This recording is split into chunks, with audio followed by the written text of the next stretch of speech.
G'day, welcome to the channel. Got something a little bit different today.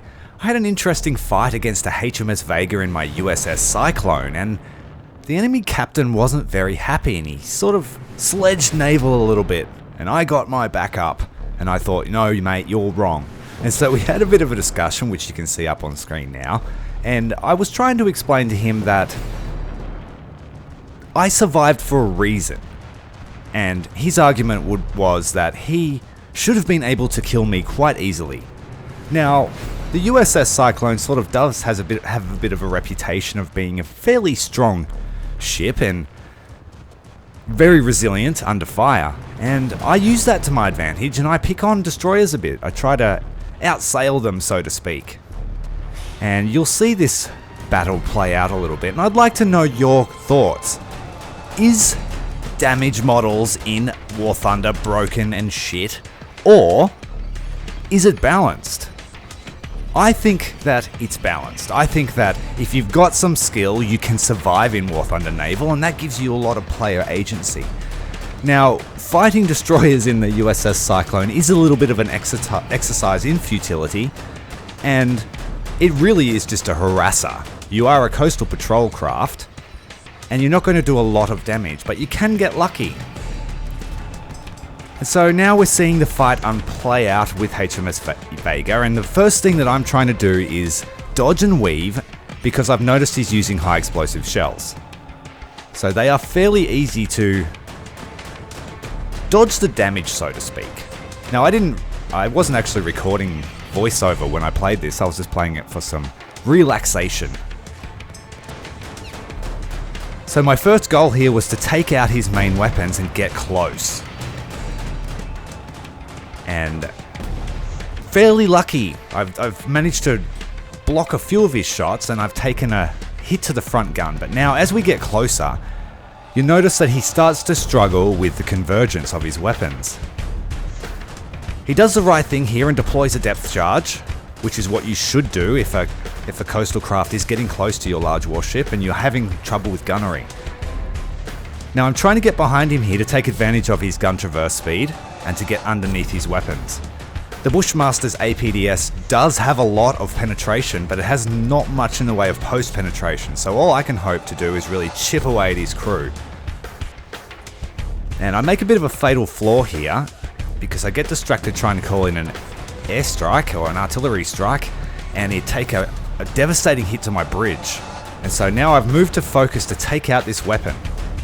This weapon's dangerous, and I need to get back close into him, because his convergence is my biggest strength against him. Now I've taken lots and lots of damage here. I've lost lots of crew, and he's taken a fair bit of damage too in the form of my artillery. So the fight is fairly balanced at this point. I've taken another hit to the hull this time, and now it didn't do any damage, and this is where he thought he should have done lots of damage to me. And he did. He did a critical amount of hull damage, and it almost sank me. But what he was trying to do was actually take out my crew, and he was using the wrong shells for this. When you're fighting an armored ship and you're trying to take out the crew, you need to use semi-armor piercing rounds or armor piercing rounds, unless your explosive shells are quite large. So now I'm coming up here, trying behind, getting rid of both the guns. He is still struggling with convergence, but he's managing to get hits every time he fires. He's still using the the high explosive rounds, and that's where he's going wrong. One solid hit with a semi-armor piercing round will finish me right now, and it's coming any second. He does fumble a bit trying to get the AA under control. But at this point, I'm not too concerned about him, and I'm more worried about this PT-6, so I quickly move to take him out, and this is where the fight finishes up. My objective was to really get him away from the capture zone, and that was what happened. The objective was to push him away from the capture zone and do as much damage as I could. That's all I could have ever really hoped for in a coastal vessel. And I feel like the game is balanced enough to let you try those tactics. Now, I can't tell you how much damage a 4-inch shell would do to a Cyclone class coastal patrol craft, no one really can. But I like to think that ships are actually fairly resilient. They can take a lot of damage before they actually succumb to fire. And I think this game does a really good job of simulating the differences in damage and crew, rather than just having health points. Now, the young gentleman's argument was that it shouldn't get harder to kill me as I get closer to death. But I would argue that it was just simply the way the fight played out. It wasn't that he wasn't doing ineffective damage to me, he was.